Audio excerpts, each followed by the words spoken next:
இன்றைய தினம் சட்டப்பேரவையில் அனைத்து இந்திய அண்ணா திராவிட முன்னேற்ற கழகத்தின் சார்பாக 0 ஹவரில் நேரமில்லா நேரத்தில் தமிழகத்தில் நேற்றைய தினம் நடைபெற்ற கொலை சம்பவங்கள் குறித்து அரசினுடைய கவனத்திற்கு கொண்டு வந்து அதுக்கு உரிய நடவடிக்கை எடுக்க வேண்டும் என்ற அடிப்படையில் எதிர்க்கட்சி தலைவர் என்ற முறையில் நேற்றைய தினம் நடைபெற்ற சம்பவங்களை பேசுவதற்கு அனுமதி கேட்டு நான் பேச முற்பட்ட போது சட்டப்பேரவை தலைவர் அவர்கள் ஏற்கனவே நீங்கள் எங்களிடம் அனுமதி வாங்கித்தான் பேச வேண்டும் என்ற கருத்தை குறிப்பிட்டார். 0 ஹவரில் முக்கிய பிரச்சனை எழுப்புவது ஒரு எதிர்க்கட்சியினுடைய கடமை. கடந்த காலத்தில் திராவிட முன்னேற்ற கழகம் எதிர்க்கட்சி வரிசையில் இருக்கின்ற பொழுது, அதிமுக ஆளுங்கட்சியாக இருந்த பொழுது 0 ஹவரில் சட்டப்பேரவைத் தலைவருக்கு எவ்வித முன்னறிவிப்பும் கொடுக்காமல் நாட்டில் ஏற்பட்ட பிரச்சனை குறித்து எழுந்து சட்டமன்றத்திலே பேசியிருக்கிறார்கள். அதை ஒட்டித்தான் நேற்றைக்கு நடந்த சம்பவங்களை பிரதான எதிர்க்கட்சி என்ற முறையில் நான் என்னுடைய கருத்தை தெரிவிக்கின்ற பொழுது கருத்தை முழுமையாக தெரிவிக்க சட்டப்பேரவைத் தலைவர் அடிக்கடி குறுக்கிட்டு பேச முடியாத ஒரு சூழ்நிலை ஏற்படுத்தினார்.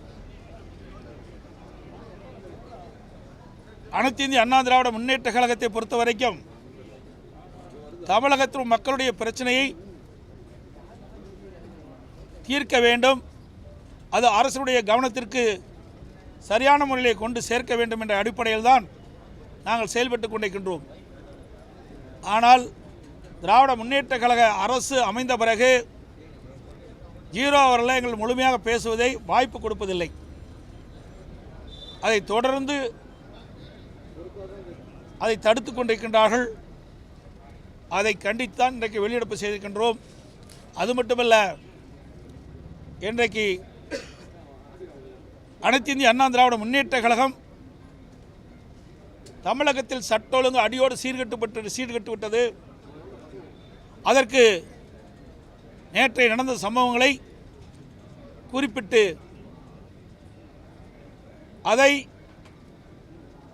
திரு ஸ்டாலின் மாடல் அரசாங்கம், ஸ்டாலின் தலைமையில் இருக்கின்ற காவல்துறை செயலற்று இருக்கின்ற அந்த காரணத்தினால்தான் தொடர்ந்து தமிழகத்திலே கொலை சம்பவங்கள் அரங்கேறிக்கின்ற அதை தடுக்க தவறிய திமுக அரசை கண்டித்து இன்றைய தினம் நாங்கள் வெளிநடப்பு செய்திருக்கின்றோம். நேற்றைய நடந்த சம்பவங்களை இந்த நேரத்தில் கோடிட்டு காட்டுகிறேன். மதுரை பெருங்குடி அருகே சிவகங்கையைச் சேர்ந்த காவலர் மலையரசன் எரித்த நிலையில் சடலமாக மீட்கப்பட்டது. கோவை மதுக்கரையில் ஒரு பெண் ஆசிரியை எரித்த நிலையில் சடலமாக மீட்கப்பட்டது. ஈரோடு நசினூர் அருகே தேசிய நெடுஞ்சாலையில் பட்டம் பகலில் காரில் சென்று கொண்டிருந்த தம்பதியினர்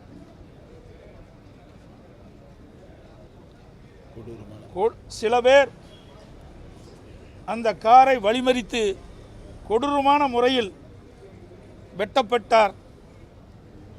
அந்த வெட்டப்பட்ட காரணத்தினால் அவர் உயிரிழந்தார். அவரை வெட்டப்படுகின்ற பொழுது அவருடைய மனைவி தடுக்க முயன்ற பொழுது அவருக்கும் வெட்டுப்பட்டு காயம் ஏற்பட்டு அவர் மருத்துவமனையில் சேர்க்கப்பட்டிருக்கின்றார். இது ஒரு தேசிய நெடுஞ்சாலையில் இவர்கள் காரில் சென்று கொண்டிருக்கின்ற பொழுது அவர்களை பின்தொடர்ந்து சினிமா பாணியிலே வெட்டி கொன்ற காட்சி வலைதளங்கள் மூலமாக பரவி இருக்கின்றது. சிவகங்கை மாவட்டம் திருப்புவனம் அருகே மடபுரத்தில் கோடாங்கி சந்தானம் என்ற குறிச்சொல்லும் நபர் அறிவாளால் வெட்டி கொலை செய்யப்பட்டிருக்கின்றார். சென்னையில் திராவிட முன்னேற்ற கழக தொழிற்சங்க நிர்வாகி குமார் கடத்தி சென்று வெட்டி கொலை செய்யப்பட்டிருக்கின்றார். இப்படி நாள்தோறும் கொலை சம்பவங்கள் நடந்து ஏறிக்கொண்டிருக்கின்றன. டெய்லி ஸ்டேட்டஸ் ரிப்போர்ட் கொடுப்பது போல டெய்லி மர்டர் ரிப்போர்ட் இந்த ஆட்சியில் பார்க்கப்படுகிறது. இந்த ஆட்சியினுடைய சாதனை இந்த கொலைப்பட்டியில் காண்பதுதான் சாதனையாக இருக்குது. சட்டத்தை நிலைநிறுத்த வேண்டிய இடத்தில் இருக்கின்ற முதலமைச்சருடைய கீழ் இருக்கின்ற காவல்துறை கைகட்டி வேடிக்கை பார்க்கின்ற அவலநிலை பார்க்கின்றோம். குற்றச்செயல் ஈடுபடுகின்ற குற்றவாளிகளுக்கு காவல்துறையை கண்டால் அச்சமில்லை. ஒரு காலத்தில் தமிழ்நாடு காவல்துறை ஸ்காட்லாந்து காவல்துறைக்கு இணையாக போற்றப்பட்ட அந்த காவல்துறை இன்றைக்கு செயலற்று இருக்கின்ற சூழ்நிலையை நாம் பார்க்கின்றோம். அதோடு இந்த அரசாங்கம் எப்பொழுது பார்த்தாலும் குற்றம் நடந்தால் கைது செய்கிறோம் என்று சொல்லி பொறுப்பை தட்டி கழிப்பது, அதுதான் ஒவ்வொரு முறையும் நாங்கள் கேட்கின்ற கேள்விக்கு பதிலாக இருக்கின்றது. தமிழகத்தில் காவல்துறை ஒன்று இருக்கின்றதா என்ற கேள்வி இப்பொழுது எழுந்திருக்கின்றது. எதற்காக சொல்கின்றேன் சொன்னால், நேற்றைய தினம் திருநெல்வேலியில் ஜாகிர் ஹுசைன் அவர் அதிகாலை தொழுகைக்கு பள்ளிவாசலில் தொழுகை முடித்து சாலையில் வீட்டுக்கு சென்று கொண்டிருந்த பொழுது அவரை வழிமறித்து அவரை படுகொலை செய்யப்பட்டிருக்கின்றார். அவருக்கு எதிரியிலிருந்து அச்சுறுத்தல் வந்தவுடனேயே திரு ஜாகிர் ஹுசைன் அவர்கள் ஓய்வு பெற்ற காவல் அதிகாரி அவர்கள், அவர் முறைப்படி திருநெல்வேலி ஆணையாளர்களுக்கும் உதவி ஆணையாளர்களுக்கும் காவல்துறை ஆய்வாளர்களுக்கும் தனக்கு இன்னென்ன நபர்களால் அச்சுறுத்தல் ஏற்படுகின்றது, எனக்கு உயிருக்கு ஆபத்து ஏற்படுகின்றது, ஆக இவர்களெல்லாம் விசாரித்து உரிய நடவடிக்கை எடுத்து என் உயிருக்கு பாதுகாப்பு வழங்க வேண்டும் என்று புகார் மனு கொடுத்திருக்கிறார். ஆனால் சட்டத்தை காக்கக்கூடிய காவல்துறை அவரை அழைத்து கட்ட பஞ்சாயத்து செய்து கொண்டிருக்கிறது. எவ்வளவு பெரிய வேதனை என்பதை எண்ணி பாருங்கள். இதையெல்லாம் தெரிந்து கொண்டு திரு ஜாகிர் ஹுசைன் அவர்கள் ஒரு ஆடியோ வெளியிடுறார். அதில் பதிவு செஞ்சு விடுறார், எதிரிகள் என்னை எப்பொழுது வேணாலும் வெட்டி கொல்லப்படுவார், என் உயிருக்கு ஆபத்து ஏற்படுகிறது என்று இதை முதலமைச்சர் பார்க்க வேண்டும், உரிய நடவடிக்கை எடுக்க வேண்டும் என்று அந்த ஆடியோவில் வெளியே தெரிவிச்சிருக்கார். அது எல்லா வலைதளங்களிலும் வந்திருக்குது. இப்படி பகிரங்கமாக தன் உயிருக்கு ஆபத்து ஏற்படுகின்றது, இவர்களால் என்னுடைய உயிர் போகும் என்று அவர் ஆடியோ மூலமாக தெரிவித்த பிறகும் காவல்துறை மெத்தனமாக இருக்கின்றது. இந்த துறைக்கு நிர்வகிக்கின்ற முதலமைச்சரும் இது கண்டுகொள்ளவில்லை. இதற்கு முன்பு முதலமைச்சர் என்ன சொன்னார், யார் வேணாலும் தன்னுடைய மனுக்களை கொண்டு வந்து என்னுடைய அறையில் தாராளமாக கொடுக்கலாம், என் கதவு திறந்தே இருக்கும், மனு கொடுக்கப்பட்டால் கொடுக்கப்பட்டவர்களுக்கு நிவாரணம் கொடுக்கப்பட்டு சொன்னார். ஆனால் ஒரு ஓய்வு பெற்ற காவல்துறை தன் உயிருக்கு ஆபத்து ஏற்படும், என்னை கொலை செய்து விடுவாள் என்று பகிரங்கமாக ஆடியோ மூலம் தெரிவித்த பிறகும் உளவுத்துறை ஏன் முதலமைச்சருடைய கவனத்திற்கு கொண்டு செல்லல? அப்படி கொண்டு சென்றிருந்தால் அவர் உயிர் காப்பாற்றப்பட்டிருக்கும். குற்றவாளிகளை தண்டித்திருந்தால் அவர் உயிர் காப்பாற்றப்பட்டிருக்கும். அதனால தான் சொல்கிறேன், தமிழகத்தில் காவல்துறை இருக்கின்றதா இல்லை என்ற சந்தேகம். சட்ட ஒழுங்கு அடியோடு சீர்கட்டு விட்டது, செயலற்ற காவல்துறையாக தான் பார்க்கப்படுகிறது. இதையெல்லாம் சட்டமன்றத்திலே தெரிவிக்கப்பட்டு இதற்கு உரிய நடவடிக்கை எடுக்க வேண்டும் என்ற அடிப்படையில் தான் இன்றைய தினம் அனைத்து இந்திய அண்ணா திராவிட முன்னேற்ற கழகம் பிரதான எதிர்க்கட்சி முறையில் இன்றைக்கு நாட்டில் இருக்கின்ற பிரச்சனை கொண்டு வந்தோம். மக்கள் அச்சத்தோடு இருக்கிறாங்க. இன்றைக்கு வீட்டிலிருந்து வெளியேறி மீண்டும் வீட்டுக்கு வந்தால் தான் உயிருக்கு உத்தரவாதம். அப்படிப்பட்ட சூழ்நிலை தமிழகத்தில் நிலவி கொண்டிருக்கின்ற காரணத்தினாலே இதே அரசுடைய கவனத்துக்கு கொண்டு வந்தோம். இதை நான் பேசணுன்னே முதலமைச்சர் எழுந்து பேசுகிறார், உங்களுடைய ஆட்சியில் இந்த இடத்துல இப்படி சம்பவம் ஏற்பட்டுருக்குன்னு. இதுக்காக முதலமைச்சர் இருக்கிறீங்க? முதலமைச்சர் இன்றைக்கு நாட்டு மக்கள் தேர்ந்தெடுக்கப்பட்டாங்க. நாட்டில் பிரச்சனை ஏற்பட்டால் அந்த பிரச்சனையை தீர்க்கக்கூடிய நிலையில் இருக்கின்ற முதலமைச்சர், அந்த முதலமைச்சர் தான் பிரதான எதிர்க்கட்சி தலைவர் என்ற முறையில் அவருடைய கவனத்தை கொண்டு வரோம். ஆனால் இதை திசை திருப்பி ஏதோதோ பேசி திசை திருப்புகின்ற ஒரு சூழலை உருவாக்குறார் சட்டமன்றத்தில். உங்களுடைய ஆட்சியில் அப்படி நடக்கலையா, இப்படி நடக்கலையான்னு. அதெல்லாம் நடந்து முடிந்த சம்பவங்கள். உங்களுடைய ஆட்சியில் நேற்றைய தினம் சொல்லுகிறார் முதலமைச்சர், திருநெல்வேலி சம்பவத்தை நான் கோடிட்டு காட்டி பேசுகின்ற பொழுது இனி இப்படிப்பட்ட சம்பவம் நடைபெறாது, காவல்துறை சரியான முறையில் செயல்படும், குற்றவாளிக்கு தகுந்த தண்டனை நாங்கள் பெற்றுத் தருவோம் என்று சொன்ன நேற்றைய தினமே 4 கொலை நடைபெற்று. அப்படி என்றால் இந்த ஆட்சி எந்த அளவுக்கு மோசமாக நடைபெற்றுக் கொண்டிருப்பதை நாம் எண்ணி பார்க்க வேண்டும். அதையெல்லாம் ஓடிட்டு காட்டி தான் இன்னைக்கு வெளியெடுப்பு செஞ்சிருக்கோம். ஜீரோ அவர் கவன ஈர்ப்பு கிடையாது. ஜீரோ அவர் முதலமைச்சர் பதிலளிக்கும் போது கடந்த ஆண்டு ஒப்பிடுகையில் எண்ணிக்கையின் அடிப்படையில் கொலை குற்றங்கள் தமிழ்நாட்டில் குறைஞ்சிருக்கு அப்படின்னு சொல்லி விஷயத்தை சொல்லுங்க. ஏங்க இதுக்காக ஒரு அரசாங்கம், அதாவது நிதிநிலை ஒப்பிட்டு பேசுனா பொருத்தம். அண்ணா திமுக ஆட்சியில் இவ்வளோ திட்டங்கள் நிறைவேற்றிக்கிறீங்க, நாங்கள் இவ்வளோ திட்டம் உங்களோட அதிகமாக இருக்கணும் பரவாயில்ல. அண்ணா திமுக ஆட்சியில் 50 கொலை, எங்கள் ஆட்சியில் 45 கொலை. ஏங்க இது ஒரு ஆட்சியா? மனசாட்சி வேண்டாம்? ஒரு முதலமைச்சர் என்று சொல்லிக்கிட்ட பொழுது உயிருக்கு உத்தரவாதம் கொடுக்க மாட்டேங்கிறார் முதலமைச்சர். எப்படி நாட்டு மக்கள் இந்த அரசை நம்பி இருப்பார்கள்? இந்த காவல்துறையை நம்பி எப்படி மக்கள் வெளியிலே நடமாட முடியும்? சிந்திச்சு பாருங்க. இது என்ற ஒப்பிட்டு பார்க்கின்ற நிலையா?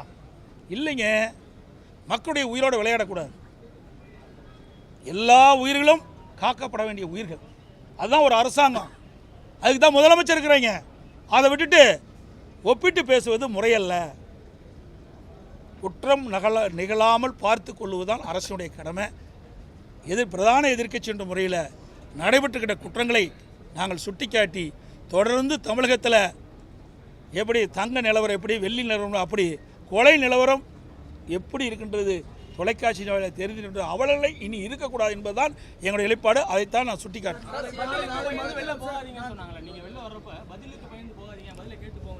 என்ன பதில் கழிச்சு விட்டார் இவர்? சொல்லுங்க பார்க்கலாம். ஏங்க என்ன வெக்கக்கேடாக இருக்குது? நீங்கள் ஒரு கேள்வின்னு கேட்குறீங்க. நான் சொல்கிறத கேளுங்க. இவ்வளோ நடந்திருக்குல்ல, இதெல்லாம் என்ன சொல்கிறாரு? தனிப்பட்ட முறைன்னு சொல்கிறார். இதை வருஷம் முறை தாங்க சொல்லிட்டு இருக்காரு. இதை கேட்கறதுக்கு நாங்கள் அமர்ந்துட்டு இருக்கணுமா? இதை தடுத்து நிறுத்துறதுக்கு என்ன பதில் சொல்லு, அதை கேட்கலாம். அதை விட்டுட்டு எப்பொழுது பார்த்தாலும் நாங்கள் குற்றவாளிகளை கைது செய்கிறோம். இது எல்லா ஆட்சியிலும் தான் செய்கிறாங்க. இதுக்கு என்ன போய் நீங்கள் முதலமைச்சராக இருக்க வேண்டியது? இதை எப்படி தடுக்கப்படுவது அதுதான் முக்கியம். அந்த கேள்விக்கு ஏதாவது பதில் சொல்கிறாரா? இல்லையே. நாங்கள் பயந்துக்கிட்டுலாம் வரலைங்க. எங்களை பேச அனுமதிக்காத காரணத்தினால் நாட்டில் நிலவுகின்ற பிரச்சனையை எடுத்து சொன்னால் இந்த அரசாங்கம் காலி ஆயிரும். இந்த அரசாங்கம் இருக்காது, காணாமல் போய்விடும். அதனால தான் பயந்துக்கிட்டு எங்களுடைய பேச்சை கேட்க முடியல, எங்களுடைய பேசுவதற்கு அனுமதி கொடுக்கல. அதனால தான் நாங்கள் வெளியே வந்தோம் ஒழிய இந்த அரசாங்கத்தை கண்டு பயப்படுகின்ற கட்சி அதிமுக கட்சி அல்ல என்பதை பலமுறை நாங்கள் நிரூபித்து காட்டியிருக்கிறோம்.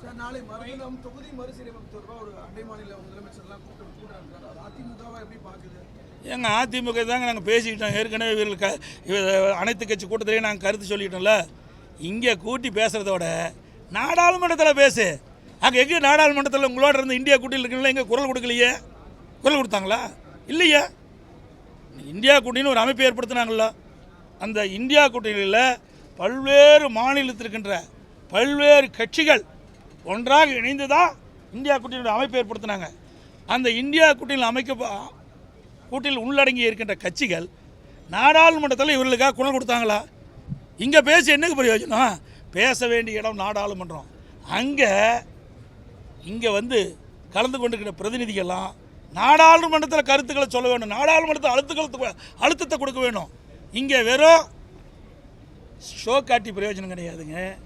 இதெல்லாம் விளம்பர மாடல் அரசாங்கம். விளம்பரத்தில் தான் வண்டி ஓடிக்கிட்டு இருக்குது. ஏன் இங்கே வர இங்கே வந்து காங்கிரஸ் கட்சி கலந்துக்கிறாங்களா? காங்கிரஸ் கட்சிங்கிறது 7 கட்சியே இருக்குது. ஒரே காங்கிரஸ் தானே. ஏன் இந்த காங்கிரஸ் தலைவர் வந்து உரிய பதில் கொடுக்க மாட்டேங்கிறாரு? திராவிட முன்னேற்ற கழக தலைவர் ஒரு காங்கிரஸ் தானே ஆதரிக்கிறாரு. ஒரு மாநிலத்துக்கு ஒரு காங்கிரஸ் இருக்குதா? இல்லை. அப்போது இந்திய தேசிய காங்கிரஸ் கட்சியினுடைய அகில இந்திய தலைவர் திரு கார்கே அவர்கள் ஏதாவது பேசினாரா? என்ன கொடுக்கலையா? அவர் குரல் கொடுக்கட்டும். கொடுக்க மறுஆட்டாங்க. சும்மா இதெல்லாம் நாட்டு மக்களுக்கு ஒரு நாடகத்தை அரங்கேற்றி தாங்கள் எதை எதிர்ப்பதை போலவும் தாங்களாம் முன்னிருந்து இந்த நாடாளுமன்ற தொகுதி சீரமைப்பை ஒரு சரி செய்வது போல ஒரு தோற்றத்தை ஏற்படுத்திட்டு இருக்காரு. அதுவும் எப்படின்னா இவ்வளோ கொலை நடந்துக்கிட்டு இருக்குது, ஊழல் நடந்துக்கிட்டு இருக்குது. இன்றைக்கி அமலாக்கத்துறை மிகப்பெரிய கண்டுபிடிச்சிருக்காங்க. அதையெல்லாம் எதிர்த்து அரசாங்கத்துட்டு போகிறாங்க. நீ தான் சொல்கிறீங்களப்பா மடியில் கணமில்ல வழியில் பயமில்லைன்னு. ஏன் பயப்படுற? என் மீது வழக்கு போட்டீங்கள? நான் முதலமைச்சர் இருக்கும்போது வழக்கு போட்டீங்களா? இதே முதலமைச்சர் எதிர்க்கட்சி தலைவராக இருக்கும்போது பேசுனீங்களே. இந்த எடப்பாடி பழனிசாமி நெடுஞ்சாலைத்துறையில் இவ்வளோ ஊழல் செய்தாருன்னு சொன்னீங்களே. நீதிமன்றத்துக்கு போனல, நிரபராதியில் வெளியே வந்தல. அது மாதிரி வழக்கு பதிவு செஞ்சா நீ போய் நீதிமன்றத்தை நாடு, நிரபராதியின் வெளியில் வா. உன்னோட அதிகாரத்தை பயன்படுத்திக்கிட்டு எங்களை கேட்டு தான் உள்ளே வரணும், எங்களை கேட்டு தான் கொடுக்கணும் அப்படின்னா இதில் ஏதாவது தவறு நடந்திருக்குது என்பது தெளிவாக தெரியுது. எனவே அமலாக்கத்துறை முழு விசாரணை நடைபெற்று வெளியில் வருகின்ற பொழுது யார் யார் உள்ளே இருப்பா, யார் யார் வெளியே இருப்பான்னு தெரியல. அப்போ பார்க்கலாம்.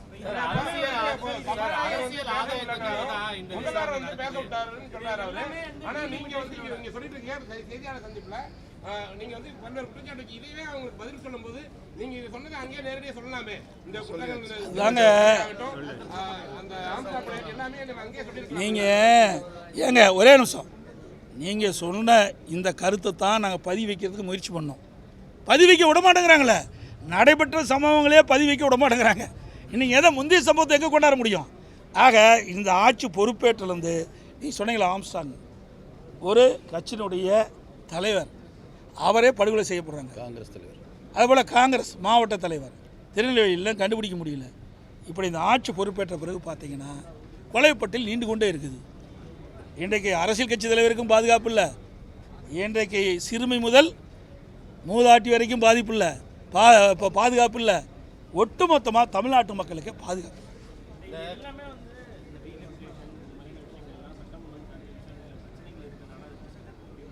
ஆமாம், 100% திசை இருப்பு மூச்சு தான்.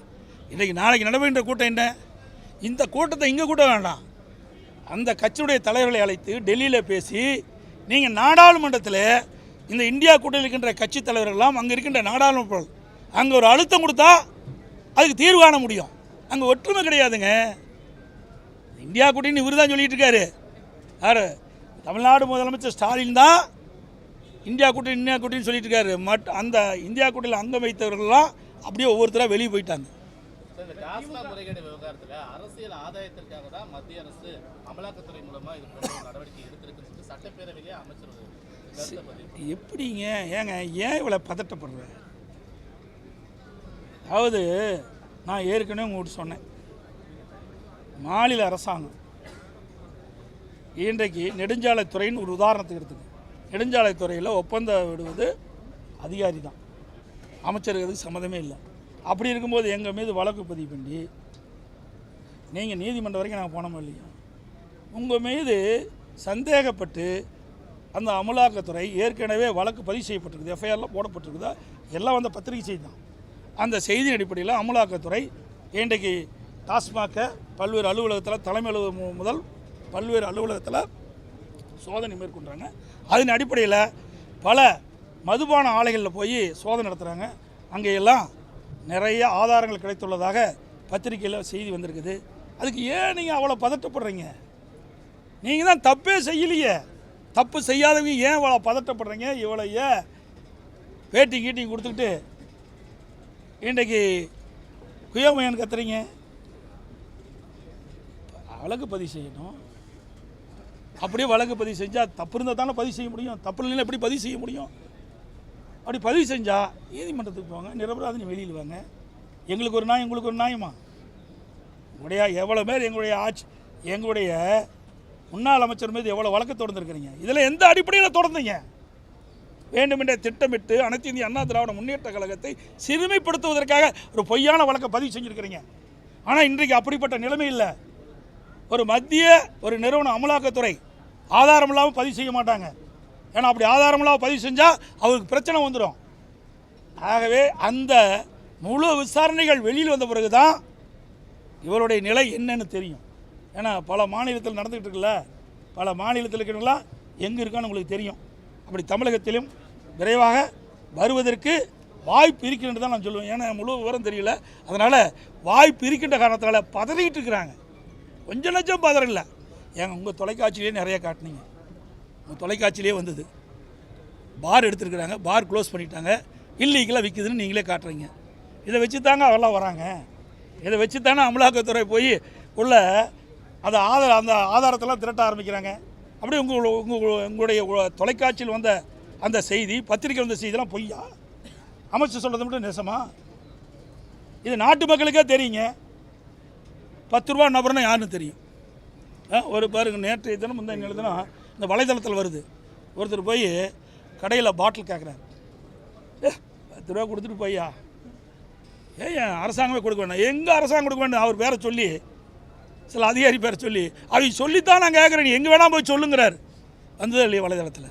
மறைக்காக சொல்லுது தொலைக்காட்சி நண்பர்கள், இல்லைன்னா மக்கள் உங்களை நம்ப மாட்டாங்க. உங்களுடைய தொலைக்காட்சி வர செய்தியை நம்ப மாட்டாங்க. வலைதளங்கள் வந்த செய்தியை நான் வச்சு சொல்கிறேன். அப்படி பகிரங்கமாக வந்த பிறகு அமலாக்கத்துறை விட்டு வைக்குமா? அரசுக்கு வருகின்ற வருவாய் எங்கே போகுதுன்னு கண்டுபிடிச்சிட்டாங்க. அதை கண்டுபிடிக்கிற வேலையில் தான் ஈடுபட்டுருக்கிறாங்க. அதை முழுமையாக கண்டுபிடித்த பிறகு யாரெல்லாம் எங்கெங்கே இருப்பார்கள் என்று எதிர்காலத்தில் தெரியும். நன்றி, வணக்கம்.